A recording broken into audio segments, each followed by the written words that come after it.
అందరికీ నమస్కారాలండి. ఒక విషయం అదేమంటే, ఈ భూమిపైన మనుగడ సాగించే సమస్త జీవజాతులకు కూడాను దేవుడెవరో తెలుసు. అయినా అందున ఏ జాతి కూడా దేవుడంటూ ఆరాధన చేయబోవు. ఇక మన మానవ జాతి మాత్రమే దేవుడంటూ ఆరాధన చేస్తూ ఉంటాము. నిజానికి మన ఒక్కళ్ళకే దేవుడితో పనేంటి? ఇలా మానవ జాతి కూడాను అలానే చేస్తూ ఉంటాము. అసలు మనకి దేవుడంటే ఎవరో తెలుసా? అంతకుముందు మనకు తనకు ఏమైనా పరిచయాలు ఉన్నాయా? తాను ఎక్కడుంటాడో తెలుసా? నిజానికి మనం ఊహించుకునే దేవుడు నిజమైన దేవుడా? అసలు నిజ దేవుడు అంటే నీకు ఏమిటో కూడా తెలియదు. నీవు ఊహించుకునే దేవుడికి ఆ అసలు దేవుడికి సంబంధమే లేదు, ఉండదు. అయినా ఆ దేవుడితో నీకేం పని? ఇన్ని జీవజాతులలో దేనికి ఆ దేవుడితో లేని పని ఒక మన మానవ జాతికి ఏం పని? నిజానికి తానెవరో నీకు తెలియదు, నీవెవరో తనకు తెలియదు. ఇంతకు ముందు నీకు ఎప్పుడూ పరిచయం లేదు కదా, కనుక అసలు దేవుడు ఎవరో అనుమాత్రం కూడా నీకు తెలుసా? మన మానవ జాతిలో కోటాను కోట్ల మంది పుట్టిపోయారు. వారందరికీ కూడాను ఆ అసలు దేవుడు ఎవరో తెలియదు. అలాగే ఇప్పుడు బ్రతికున్న వారికి కూడాను ఆ అసలు దేవుడు ఎవరో తెలియదు. మీరనుకుంటున్న దేవుడు మాత్రం అసలు దేవుడు కానే కాడు. నిజానికి ఆ అసలు దేవుడు మీకు ఏమి ఇవ్వలేదని ఎందుకు మానవుడు అయిన నీ ఒక్కడివే ఆ దేవుడిని ఆరాధిస్తుంటావు? నిజము చెప్పాలి అంటే నీవెవరో నీకే తెలియనప్పుడే కణము రూపంలో నిన్ను తెచ్చి నీ తల్లి కడుపున వేశాడు. అప్పుడు నీవు అలా చేయమని నీవు ఆరాధించితేనే చేశాడా? ఇక అందున 9 నెలల లోపు నీకు రూపాన్ని దిద్దాడు. అలా చేయమని నీవు ఆరాధించితేనే చేశాడా? ఆ తర్వాత నిన్ను బయట లోకాన్ని తీసుకొచ్చాడు. నిజానికి నిన్ను గన తల్లిలో అప్పటిదాకా పాలు కదా. నీవు పుట్టిన నుండే నీ తల్లి శరీరంలో పాలను సృష్టించాడు. నీకు ఒక ఆకలి అనేది ఉంటుందని, అది తీర్చాలని ఆ విధంగా నీ తల్లి ద్వారా నీకు పాలను అందించాడు. అప్పుడు నీవు ఆరాధించి అడిగితేనే సృష్టించాడా? ఆ విధంగా క్రమంగా నీకు నీ జీవితానికి ఏమేమి అవసరమో ఆ పాల తర్వాత ఇతర ఆహార రూపంలో పళ్ళు, పాలు, అన్నము ఇవన్నీ అందించాడు. అవన్నీ కూడా తల్లిదండ్రులే మనకు అందించారు. అలా అందించమని నీవు ఆరాధించితేనే ఇచ్చాడా? అలాగే నువ్వు ఉండే ఇల్లు, ఇక నీ కుటుంబంలో గల తల్లిదండ్రులను, తోబుట్టును, తాతలను, అవ్వలను, ఇంకా బంధువులందరినీ కూడా నీవు ఆరాధించితేనే ఇచ్చాడా? అలాగే వయసు వచ్చాక ఆనందం కోసం, శృంగారం కోసం, సంపర్కం కోసం తోడుగా ఒక జంటను నీవు ఆరాధించి అడిగితే ఇచ్చాడా? సకల జీవజాతులనే కాక మానవుడని నిన్ను కూడాను ఎవరిని ఎక్కడ పుట్టించాలో, ఏమేమి పని చేపించాలో అవన్నీ కూడాను మనం ఆరాధించితేనే ఇచ్చాడా? వ్యవసాయ వృత్తి అనేది నీవు అడిగితేనే ఇచ్చాడా? అది నీ వంతు విధిగా నీకు ఇచ్చాడు. అలాగే ఉద్యోగము గాని, వృత్తి పనులు గాని నీవు ఆరాధించి అడిగితేనే ఇచ్చాడా? నీకు ఏ రోజు ఆనందం కలగాలో, ఏ రోజు ఆపద కలగాలో అవన్నీ కూడా నువ్వు ఆరాధించి అడిగితేనే ఇచ్చాడా?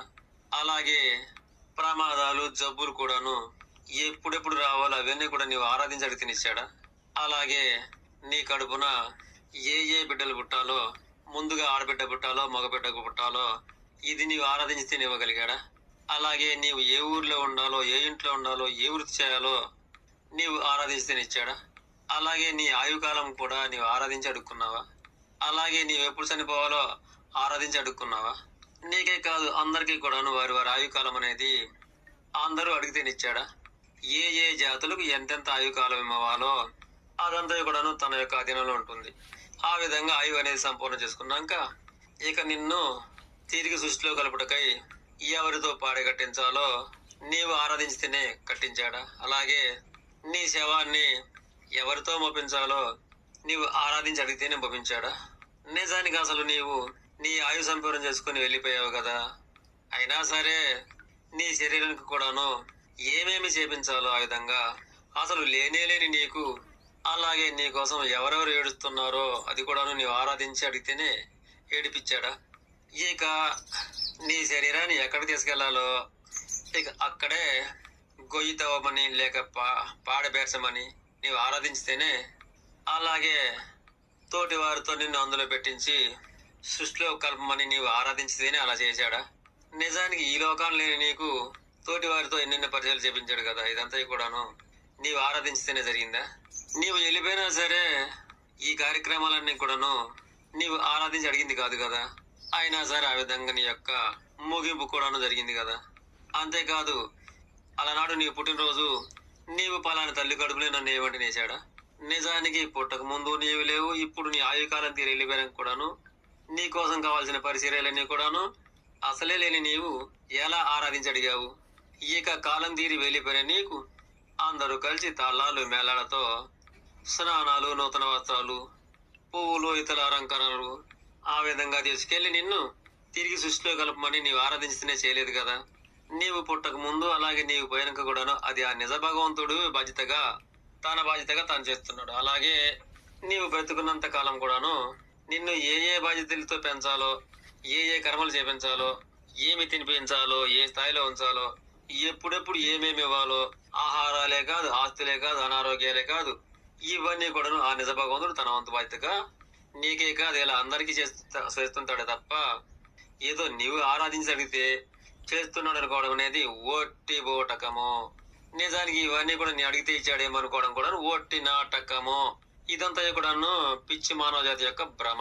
నిజానికి నువ్వు పుట్టి కొంతకాలం పెరిగి జ్ఞానం వచ్చినాకనే కదా నా కోసం అది ఇయ్యి, ఇది ఇయ్యి, అది చెయ్యి, ఇది చెయ్యి అనేది.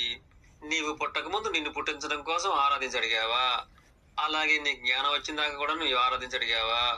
ఇదంతా చేస్తున్న ఆ అసలు దేవుడు అనేవాడు నీవు అనుకునే దేవుడు కాడు. నీవు ఆరాధిస్తున్నది ఆ దేవుడికి కానే కాదు. నువ్వు అనుకున్న దేవుడు ఆ దేవుడు కాడు. ఇలా ఇవన్నీ నీకు ఇస్తున్నది, సాగిస్తున్నది ఆ అసలు దేవుడేలని నీ జీవితం అంతా కాలంలో కూడా ఒక్క క్షణం కూడా తెలుసుకోలేవు. నిజానికి నీకు అసలు దేవుడికి సంబంధమే ఉండదు. నీవు సృష్టించుకొని మొక్కే బొమ్మలే అసలు దేవుడు అనుకోవడం అనేది ఇది నీ యొక్క గాఢాజ్ఞానాంధకారం. ఇటు గాఢాజ్ఞానాంధకారం అనేది ఏ జాతిలోనూ ఉండదు. ఆ అసలు దేవుడు నీవు పుట్టక ముందు ఎలా పుట్టించాలో, ఎక్కడ పుట్టించాలో, ఏమేమి చేపించాలో, ఎప్పుడు తీసుకెళ్లాలో అలా నిన్నే కాదు అందరినీ అలాగే చేస్తూ ఉంటాడు. ఇక నీ కాలం తీరాక నీ బొమ్మ దేవుళ్ళని పట్టుకొని నన్ను ఆపు అని మొక్కితే ఆపేవాడు ఈ బొమ్మ దేవుళ్ళు కానే కాదు. నిజానికి నీ జ్ఞానం వెలిగిన నుంచి నేటి వరకు నీవు కోరే కోరికలలో ఏ ఒక్క కోరిక కూడాను తాను ఆ అసలు దేవుడు తీర్చలేదు. తాను ఏం చేయాలో అదే చేస్తూ వచ్చాడు. నిజానికి నీవు మొక్కే దేవుళ్ళు ఆ అసలు దేవుళ్ళు కారు. అసలు నీవు ఆరాధించేది ఆ అసలు దేవుడినే కాదు. నిజానికి మన మానవ జాతి అంతా కూడాను ఆ విశ్వవిధాతను తెలుసుకోలేదు. మన ఆరాధన తనకు కానే కాదు. మనం ఊహించుకుని రూపకల్పన చేసుకున్న ఆ బొమ్మల్నే దేవుడు అనుకొని ఆరాధిస్తున్న అజ్ఞానాంధకార విచిత్ర గాఢాజ్ఞానాంధకారంతో మన ప్రవర్తన ఉంటాయి తప్ప నిజమైన దేవుడికి మనకి ఎటువంటి సంబంధమే లేదు. నాటి నుండి నేటి వరకు కూడాను మానవులందరూ కూడాను దేవుడు ఎవరో బాగా తెలుసుకున్నట్లు, ఆ దేవుడితో వీరందరికీ పరిచయాలు ఉన్నట్లు ఇది మానవాళి యొక్క విచిత్ర విధాన జీవన పయనం. నిజానికి నీవు అడిగేది ఏది కూడా నీకు పనికిరాని అడుగుతున్నావు. పైగా నీవు అడిగే దేవుడు ఆ నది దేవుడు కాడు అని తెలుసుకోలేవు. నిజానికి నీవు అడుగుతున్న ఆ బొమ్మ రూపంలో ఉన్న దేవుడికి అలాగే ఈ విశ్వదాతకు ఎటువంటి సంబంధము లేదు. అయినా సరే మనం తరతరాల నుండి కూడా అధోగతి భ్రమలోనే పయనిస్తున్నాము. ఇటువంటి నిజాలనే మానవాళికి చెప్పమని ఆ విశ్వదాత నాకు తెలియజేశాడు. తాను చెప్పింది నేను చెప్పాను తప్ప ఇందని నేనంటూ ఒక అక్షరం కూడా కలిపి చెప్పింది లేదు. అయినా మీకు తప్పనిపిస్తే నన్ను